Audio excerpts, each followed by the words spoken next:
Hello friends, स्वागत है आप सबका फिर से एक बार एक नए वीडियो में। दोस्तों, आज की इस वीडियो में हम लोग बात करने जा रहे हैं फिलहाल जो बांग्लादेश में और घट रही घटना है, इसके बारे में हम लोग कुछ चर्चा करेंगे।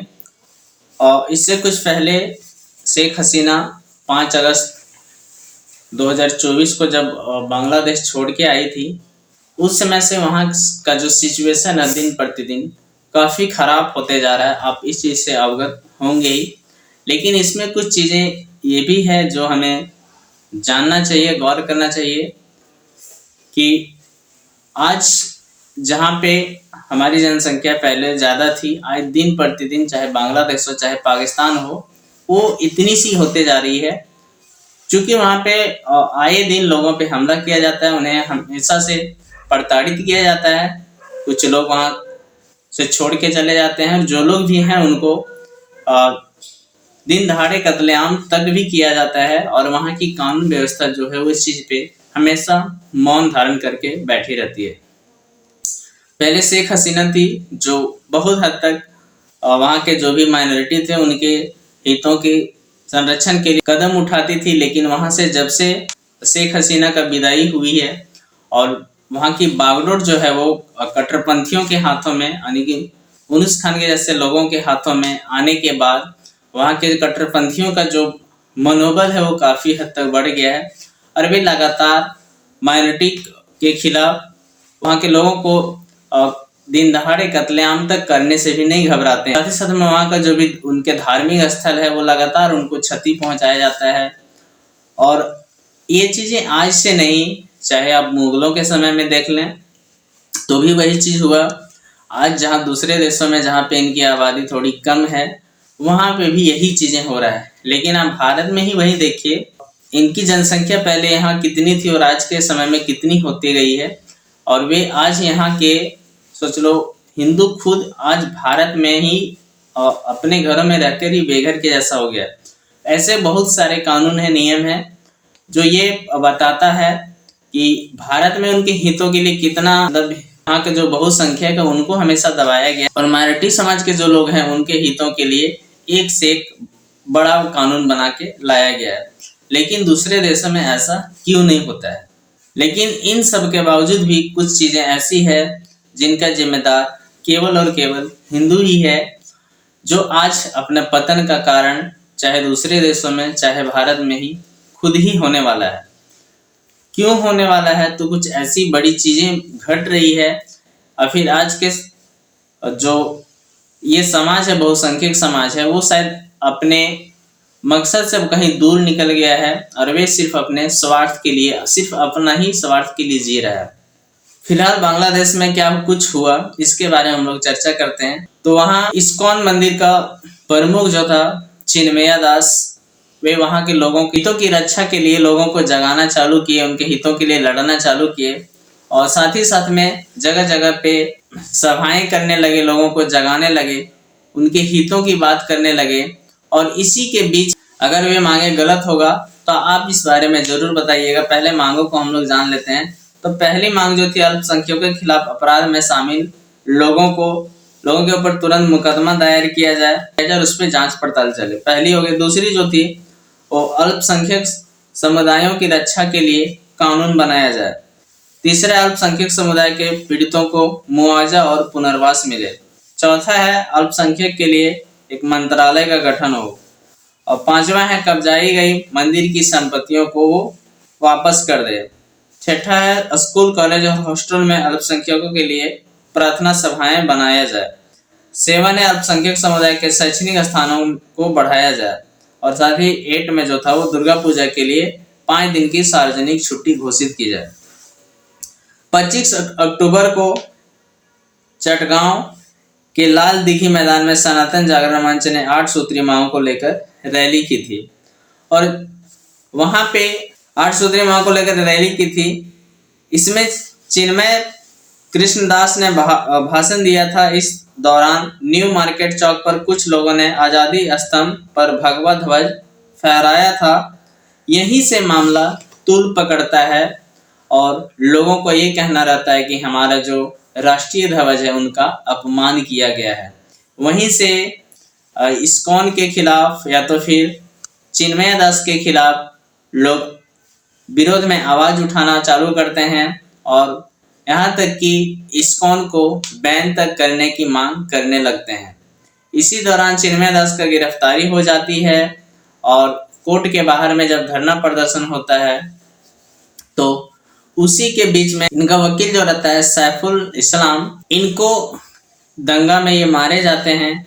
और सबसे देखिए क्या कुछ ये कितनी बड़ी साजिश और कितनी बड़ी रणनीति के साथ लोगों को दबाने का प्रयास किया जाता है। इसमें सैफुल इस्लाम के मारने में तो यहाँ के जो बहुसंख्यक होते हैं, जो कट्टरपंथी होते हैं, वो सैफुल इस्लाम की हत्या में उनका हाथ होता है, लेकिन इसका जो इल्जाम होता है वो सीधा सीधी इस्कॉन प्रमुख चिन्मय दास और उनके समुदाय पे या फिर माइनॉरिटी समाज के माथे पे गढ़ दिया जाता है और उसके तहत उन लोगों के मुकदमा दायर किया जाता है और 30 से ज्यादा लोगों पे मुकदमा दायर होता है। उसमें चिन्मय दास का भी आता है। 30 से अधिक लोगों पे जिनका नाम था, उन लोगों को घरों पे जा करके उनको टॉर्चर किया जाता है, पकड़ा जाता है। पकड़ने के बाद में सोचिए आप उन पे कितना मानसिक रूप से, शारीरिक रूप से उनको प्रताड़ित किया जाता है और लोगों को इतना दबाने का प्रयास किया जाता है ताकि दूसरा लोग खड़ा ना हो।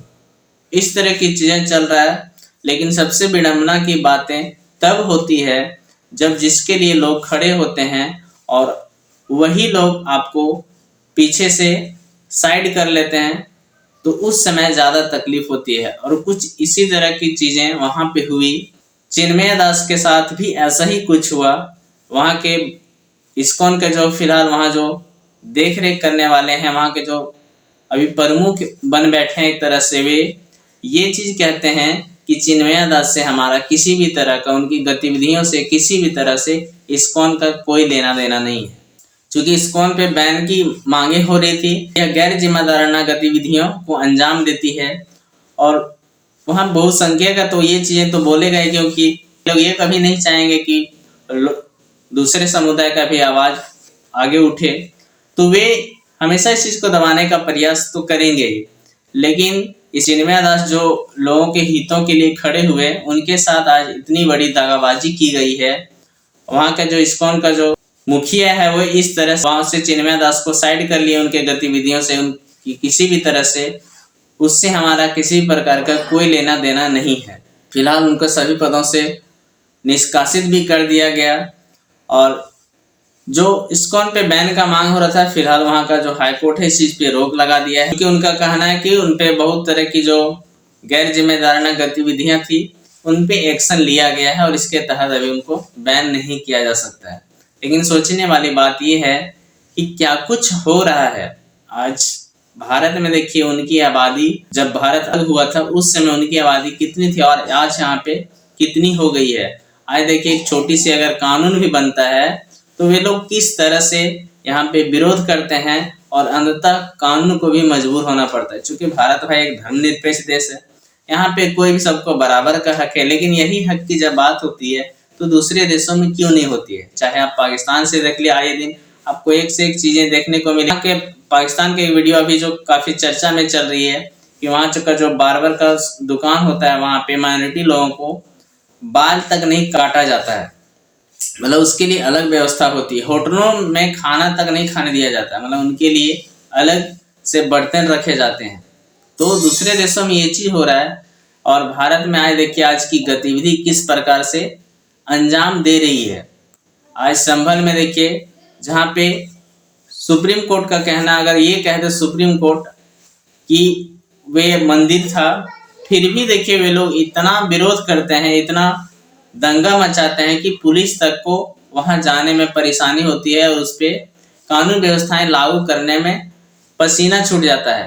लेकिन आज वही अगर सनातन या हिंदू समाज पे अगर सरकार का एक नियम आ जाए कि वो मंदिर जो है मस्जिद है, तो यहाँ पे लोग घरों से भी निकलना शायद पसंद नहीं करेंगे। पता नहीं अपने स्वार्थ के लिए किस लिए इतना स्वार्थी हो गए, लेकिन इतिहास से भी नहीं सीखे हैं और शायद वर्तमान से भी नहीं सीख रहे हैं। इतिहास में भी इस तरह की चीजें घटी है और आज भी इस तरह की चीजें हो रही है जो ना शायद इतिहास से सीखा है, ना शायद वर्तमान से सीखने की कोशिश कर रहे हैं। वहीं बांग्लादेश में एक से एक ऐसे करोड़पति लोग थे जिनका आज ना तो उनकी जान बची है, ना ही उनकी संपत्ति बची है।